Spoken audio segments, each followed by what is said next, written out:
Mais avant de commencer, s'il vous plaît, n'oubliez pas de vous abonner et activer la cloche de notification pour ne pas manquer nos prochaines publications. Top, c'est parti. Donc vous allez comprendre que dans cette partie de notre zone de responsabilité, et même les anciens voleurs à main armée, et même les maïmaï qui ne veulent pas déposer les armes, aujourd'hui tout le monde s'appelle Wazalendo. Je vais vous dire en toute franche que dans notre armée, il n'y a pas une unité spéciale qui s'appelle Wazalendo. Il n'y a pas un test qui réglemente le fonctionnement de ceux qui se réclament Wazalendo. Jusqu'à preuve de contraire, ces gens-là sont des civils et doivent se conformer à la loi.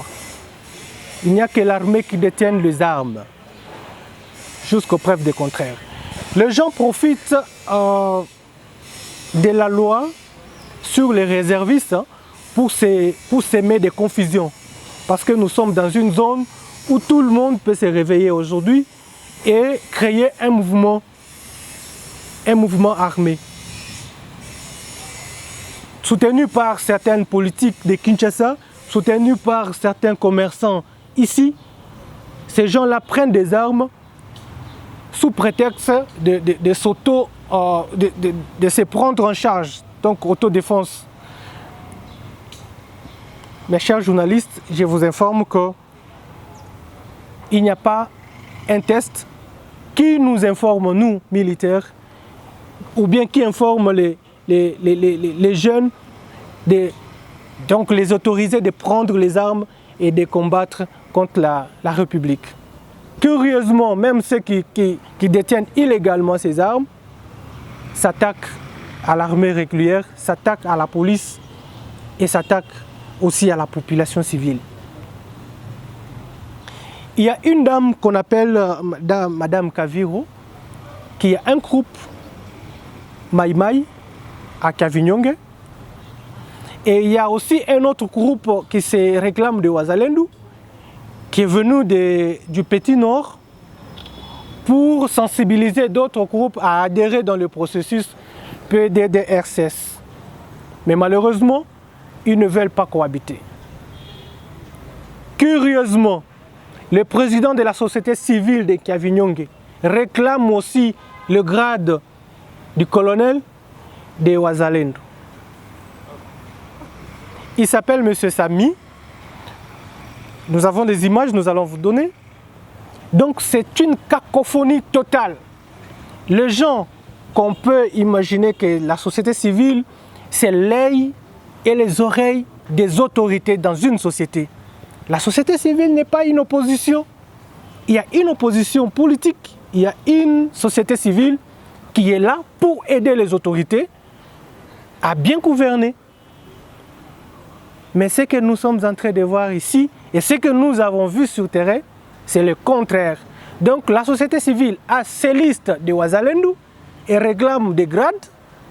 Il y a les gens qui sont venus dans le Petit Nord pour sensibiliser les Maïmaï qui sont à Kavinyonge d'intégrer le processus PDDRCS. Mais curieusement, tout le monde a ses listes et tout le monde, personne ne veut être capitaine comme moi. Tout le monde veut être colonel général. Et là, le commandant du secteur opérationnel, Sokola 1, était catégorique et très clair. Il a pris des décisions, il a mis tout le monde d'accord qu'il n'y a pas un chef ici, il y a un commandant, un colonel des forces armées de la République démocratique du Congo, de la force navale, et qui est chef pour les services de sécurité. Et il y a un chef de localité, et c'est lui le chef qui représente les autorités politico-administratives. Et nous pensons que c'est lui qui va aller au-delà et l'armée va s'en charger. Donc, nos amis qui sont restés là-bas avec la promesse de déposer les armes parce que d'ici là, il y a le service de PDDRCS qui va arriver à Kavinyonge pour récupérer toutes ces armes et continuer avec le processus de désarmement. Après l'axe centre, le commandant secteur et son état-major ont fait maintenant l'axe sud. L'axe sud, c'est l'axe qui comprend la ville de Butembo, la route Butembo-Mangurujipa et aussi la route Butembo-Lubero jusqu'à Kanyabayonga. Kanyabayonga, c'est frontière avec Sokola 2. Là, c'est presque la même chose. Donc, nous sommes arrivés avec l'idée d'arriver jusqu'à Mangurujipa, mais nous sommes arrivés à un village où il y a la construction d'un pont. Et avec nos véhicules, ça ne nous a pas permis de traverser. Mais nous sommes informés et nous avons trouvé que la population de là souffre à cause de Mai Mai UPLC. Mai Mai UPLC qui ont accepté d'être cantonnés à Kalunguta pour attendre le processus de désarmement.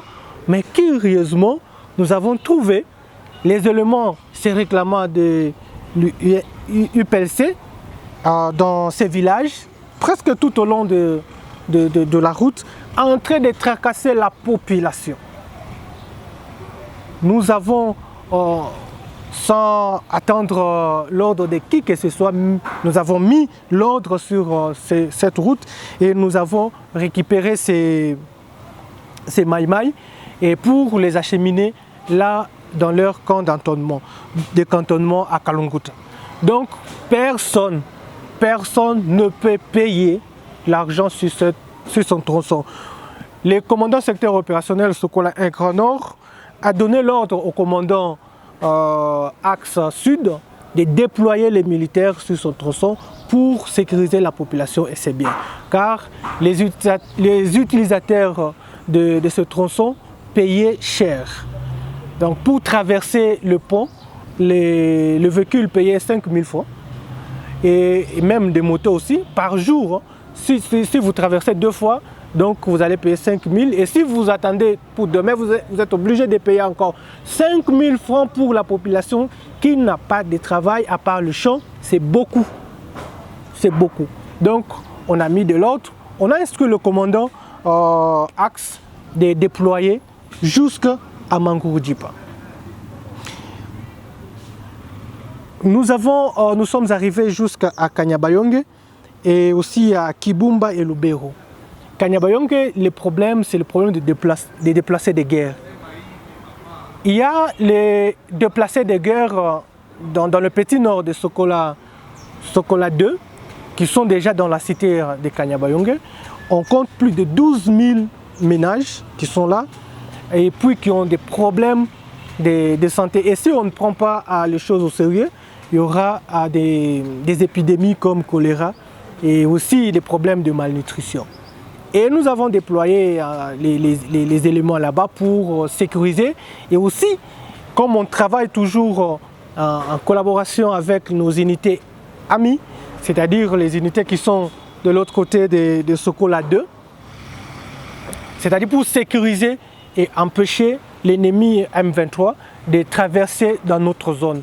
Donc nous sommes en train de mettre notre machine en œuvre pour que les choses ne soient pas au-delà de notre capacité. Donc jusqu'au moment où je vous parle, je peux vous rassurer que la situation sécuritaire reste relativement calme, mais le seul problème, c'est le problème des Mai Mai, c'est le problème de tous les voleurs armés qui se réclament aujourd'hui de Wazalendo. Donc c'est le même problème à Kibumba et c'est le même problème à Lubero. Mais une information très importante que nous avons reçue de la part du bourgmestre de Kibumba, c'est que même les groupes de pression Véranda Mutianga a aussi les armes à Kibumba et même Lubero. Et d'abord, je vous informe qu'à Lubero, ces mouvements qui se réclament, mouvement des citoyens, avaient proclamé une journée ville morte, donc aux alentours du 13 mai passé. Mais curieusement, ces manifestants qui étaient dans la route se sont attaqués à un capitaine de l'armée régulière et non seulement on a tué le capitaine, mais on a récupéré son arme. Les propriétaires, donc le chef de ces groupes, a déjà été saisi maintes fois, mais il ne réagit pas ni au message de l'administrateur du territoire, ni à ses appels. Donc il est là, il est d'accord, ça montre vraiment qu'il est conscient et tout ce que ces éléments font, il est d'accord avec ce qui se passe. Donc, pour votre information, je disais à Kirumba, il y a le bourgmestre qui a pris la décision suite aux exactions commises par ces mouvements de Véranda Muchanga. Il a pris la décision de ne plus voir ces mouvements fonctionner, exister dans cette commune. Et c'est une mesure qui a été saluée non seulement par l'armée, mais aussi par plusieurs autorités. Et nous profitons de votre micro et votre caméra pour demander, supplier aux autorités compétentes, aux autorités provinciales, de prendre également cette mesure au niveau provincial pour que des mouvements comme Lucha, comme Véranda Muchanga, ne puissent plus exister parce que ça ne reflète plus ce caractère de pacifique. Donc c'est un mouvement qui est comme béquille des terroristes ADF-MTM. Parce que tous ces mouvements font sur terrain, c'est presque la même chose. Aujourd'hui, nous déplorons un officier de l'armée tué à Lubero par ces jeunes voyous qui se réclament des vérandistes. Donc c'est inacceptable. Jusque-là, il n'y a personne qui a osé savoir pour condamner. Jusque-là. Ni du côté de la société civile, ni du côté du chef de ces mouvements. Donc la réaction de l'armée sera pitoyable et personne ne sera là pour nous condamner. Parce que et les auteurs intellectuels et les auteurs matériels seront tous arrêtés et mis dans le même sac. Voilà un peu d'une façon ramassée ce qu'a été la mission du commandant secteur opérationnel Sokola 1 Grand Nord dans les 2 axes opérationnels et accompagné de son état-major. Là, je suis à votre disposition pour répondre à vos multiples préoccupations. Oui. Merci beaucoup pour le résumé de la mission du commandant. Je voulais juste savoir, dans votre secteur opérationnel, à 2 ans de l'état de siège, quel est le bilan que vous pouvez faire?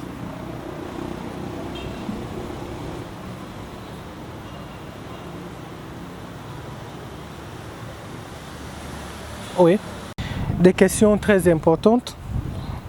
Télé 50 me demande le bilan de l'état de siège après 2 ans d'existence. Alors, il faut dire que l'état de siège, le bilan de l'état de siège, je dirais, c'est positif. Positif pourquoi? La guerre que nous sommes en train de mener ici a commencé il y a plus de 30 ans. Plus de 30 ans. Et ce sont les autorités civiles qui étaient à la gestion de cette province. À la création de l'état de siège, vous-même, en tant que professionnel de médias, vous avez vu comment l'état de siège a été combattu. La création de groupes armés. Qui crée les groupes armés? C'est parmi les autorités civiles qui sont à Kinshasa, qui sont en province, qui sont avec nous ici. Ce sont eux-mêmes hier qui étaient contre l'état de siège. Alors pour faire échouer cet état de siège, ils continuent à créer les groupes armés. C'est pendant cette période spéciale d'état de siège que ceux qui hier étaient intouchables ont été arrêtés. Je ne vais pas citer leurs noms parce qu'ils ne sont pas des ma zone de responsabilité, mais dis-moi ceux qui sont à Kinshasa sont en train de voir que pendant cette période d'état de siège, au Nord Kivu, on a arrêté les responsables qui hier étaient au moins intouchables. Dans notre zone de responsabilité, c'est-à-dire dans la région de Béni, nous avons, pendant les 2 ans d'état de siège, arrêté plus de 673 collaborateurs des terroristes ADF-MTM. 673 arrêtés. Pendant cette période d'état de siège, dans notre zone de responsabilité, Sokola 1 Grand Nord, nous avons neutralisé 567 terroristes ADF-MTM, corps vus. C'est dans cette période d'état de siège que nous avons arrêté les figures emblématiques des terroristes ADF-MTM. Les Jordaniens, Haftar, nous avons arrêté pendant cette période. Salim, nous avons arrêté pendant cette période d'état de siège. Les réseaux des collaborateurs des terroristes ADF-MTM ont été non seulement anéantis, mais arrêtés, transférés dans la capitale congolaise. C'est dans cette période, pendant 2 ans de travail intense, que nous avons déjoué plusieurs fois la guerre des kamikazes, non seulement à Beni, mais aussi dans plusieurs agglomérations. Nous vous avons présenté les réseaux des kamikazes, des poseurs de bombes à Kassindi, à Butembo et aussi à Beni. Nous avons fermé des boutiques et des magasins ici dans la ville de Butembo et les magasins des boutiques qui appartenaient aux terroristes ADF-MTM, spécialement à Amigo. Et la pharmacie ici à Butembo a été saisie. Et c'est la pharmacie qui donnait des produits chimiques pour fabriquer des bombes et tuer nos paisibles citoyens. Cette guerre a un problème parce que c'est nous-mêmes, les compatriotes, qui donnons la force à l'ennemi de nous faire mal. Dans le Bachou, nous avons arrêté Monsieur Paloukou, si je ne m'abuse pas, qui était vendeur, qui avait un magasin, mais le magasin appartenait au terroriste ADF-MTM. Il était connu, il a été arrêté, et quand on l'a arrêté, nous avons vu le même là, qui joue au populisme chaque jour, nous appeler pour sa libération. Donc, pour moi, je suis très content et très fier de l'état de siège, parce que je vis, et d'ailleurs je ne suis pas le seul à voir, tellement qu'il y a des saints témoins ici, même si on peut faire manger autant de milliers de gens comme l'a fait Jésus, mais après tout le monde va crier non, crucifiez-le. On est déjà habitué, mais ce qui est vrai, le travail est en train d'être fait. N'eût été l'armée ici, la ville de Butembo n'allait plus exister. N'eût été l'armée. Tout ce monde qui se réclame le Wazalendo, je peux vous dire, le vrai patriote, ce sont les militaires congolais. Ils ont laissé leur famille très loin, mais ils sont là en train de mourir. C'est ici, à Butembo, où nous avons vu les Wazalendo là tuer un militaire, prendre sa tête, déposer,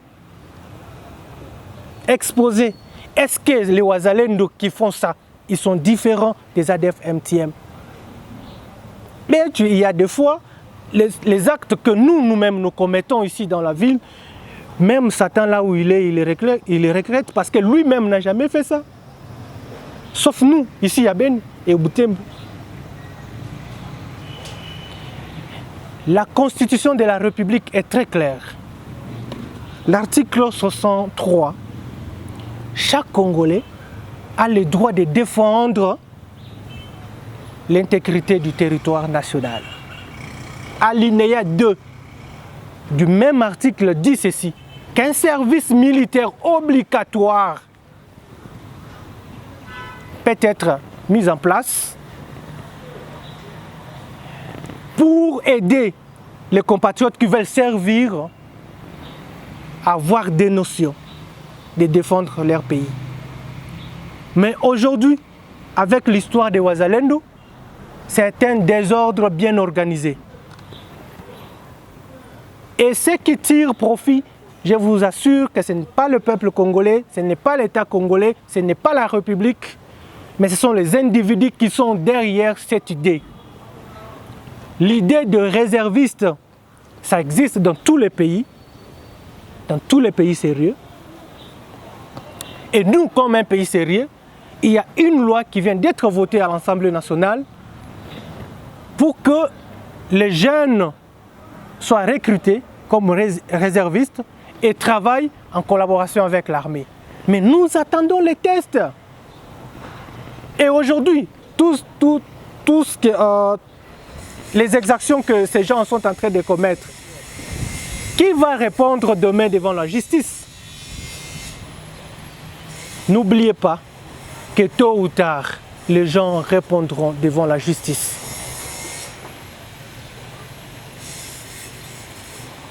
Après l'attaque du BAC sur la route Karuruma à Kasindi, on me demande s'il y a des mesures de renforcement d'effectifs parce que le chauffeur qui utilise souvent le tronçon avait demandé le renforcement des effectifs militaires. Chers journalistes, il y a des choses que je ne peux pas vous dire, sincèrement. Même si, effectivement, on a déjà renforcé l'effectif, mais ça va vous aider à quoi? Parce que les utilisateurs de ces tronçons ont tout simplement besoin de la paix, de la sécurité. Et nous avons notre façon de travailler pour donner la sécurité aux usagers de la route. Rassurez-vous, nous avons été là, nous avons constaté, nous avons pris des mesures et jusqu'au moment où je vous parle, le véhicule passe sans problème. Et nous sommes sûrs et certains que les mesures et les directives que le commandant secteur Sokola 1 Grand Nord a données aux unités engagées au long de ces tronçons seront efficaces et chacun va jouer son rôle pour que la paix rentre dans notre milieu. Les problèmes de délocalisation de Mai Mai UPLC à Kalunguta, effectivement, c'est le quotidien du commandant secteur. Nous sommes dans les opérations, mais il y a une autre chaîne qui s'occupe de ça. C'est la chaîne de mise en œuvre, ce n'est pas nous. Non, en fait, j'allais dire la chaîne de mise en condition. Donc, ce n'est pas la chaîne de mise en œuvre.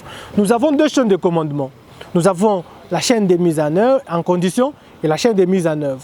Donc, la région, la 34e région, s'occupe de tout ce qui est logistique, s'occupe de tout donc du préparatif des militaires, de l'administration. Et au-delà de la 34e région militaire, nous avons les programmes PDD-RCS. Donc c'est le programme qui a l'obligation de délocaliser ces compatriotes qui ont montré quand même leur bonne foi, de quitter la brousse et de venir à Kalunguta. Donc, le commandant secteur opérationnel a déjà eu des contacts régulièrement avec le coordonnateur provincial et il nous a promis qu'il va activer les coordonnateurs locaux que vous connaissez très bien et qui n'attend que le moyen parce que même le site a été déjà identifié. Ils seront derrière le camp Mambangu pour leur démobilisation et autres processus. Ça va se passer là-bas. Donc la population de Kalunguta doit rester vraiment libre. Parce que nous avons appris quand nous étions encore à Lubero qu'il y avait des grèves de ville, des grèves pour exiger le départ de ces Mai Mai. La population a raison. Donc il faut que ces Mai Mai là partent. Donc nous continuons aussi à demander au niveau du programme de désarmement d'activer pour que les Mai Mai qui sont à Kalunguta puissent partir. Parce qu'ils ont beaucoup duré, ils ont au-delà de 12 ans, de 2 ans j'allais dire, de 2 ans qui sont là. Donc il est temps qu'ils partent ailleurs.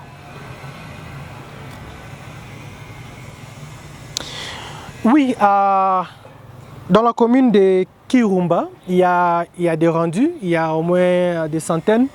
Et notre journaliste demande que parmi ces rendus-là, il n'y a pas les hommes du général autoprogrammé Kabidon. Alors pour votre information, quand nous sommes arrivés à Lubero, parce qu'on a cité aussi ces groupes d'être responsables des tracasseries et d'autres exactions, non seulement à Lubero, mais aussi à Kirumba et dans d'autres villages. Le commandant secteur opérationnel Sokola 1 Grand Nord a rappelé M. Kabidon, et il est venu à Lubero. C'était hier.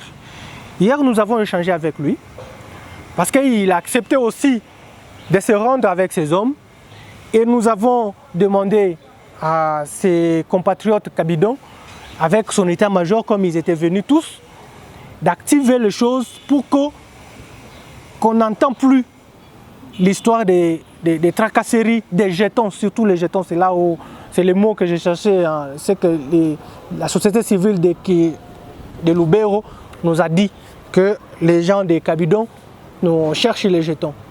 L'État congolais qui a pris la décision d'appeler les groupes armés de quitter la brousse pour se rendre à les moyens de nourrir ses compatriotes et de les déplacer là où ils sont pour le processus PDD-RCS. Donc, pas question de tracasser la population parce qu'ils ne travaillent pas pour la population. La population ne trouve pas l'intérêt. Donc, le maman qui cultive et les papas qui font le champ d'une façon vraiment atroce pour nourrir leur famille ont droit à la sécurité et ont droit à vivre dans un milieu paisible. Donc nous pensons que c'est un homme, il a compris, et si nous, après une semaine, on attend encore l'histoire des jetons, là nous allons agir maintenant comme des grands garçons. Et aussi, tout le monde, les Wazalendo, les Maïmaï, et les voleurs à main armée, les voyous de Véranda Muchanga, tout le monde doit se rendre dans le processus PDD-RCS. Garder, détenir illégalement les armes, c'est une infraction. Et il n'y a personne qui peut nous faire la peur. Personne. Personne, je vous assure, personne ne peut faire peur à qui que ce soit, surtout à un militaire. Personne. Je réitère encore ma demande, c'est que les mouvements de pression, je ne sais pas la pression là on fait sur qui, les mouvements de pression Véranda Muchanga n'est pas un mouvement qu'on peut classer parmi les mouvements citoyens. C'est un mouvement qui sert de béquille aux terroristes et aux maïmaï. Et de preuves nous en avons. La preuve c'est que à Lubero, ils ont tué un capitaine et ils ont récupéré 3 armes de guerre de type AK-47. Et leur chef, il est au courant. Et leur chef, on l'appelle chaque jour, il ne prend pas. Donc il est conscient de ce que ces éléments ont fait.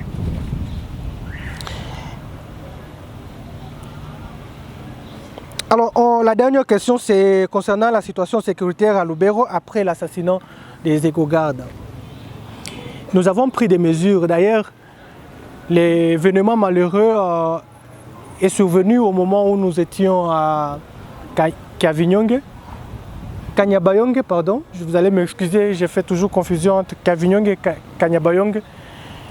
Nous étions là avec le commandant et au moment où je vous parle, nous avons envoyé une unité spéciale pour nettoyer la zone parce que nous avons l'information sur l'unité, donc les Maïmaï qui ont attaqué les convois des cocardes. Et il y a déjà une unité spéciale qui est souterraine et qui travaille. Pour l'instant, nous nous abstenons de donner des détails sur ça et nous attendons, nous prions les bons dieux pour être de notre côté, pour que dans le jour ou les heures qui suivent, on donne le bilan de ces opérations. Je vois qu'aujourd'hui, il y a plusieurs questions.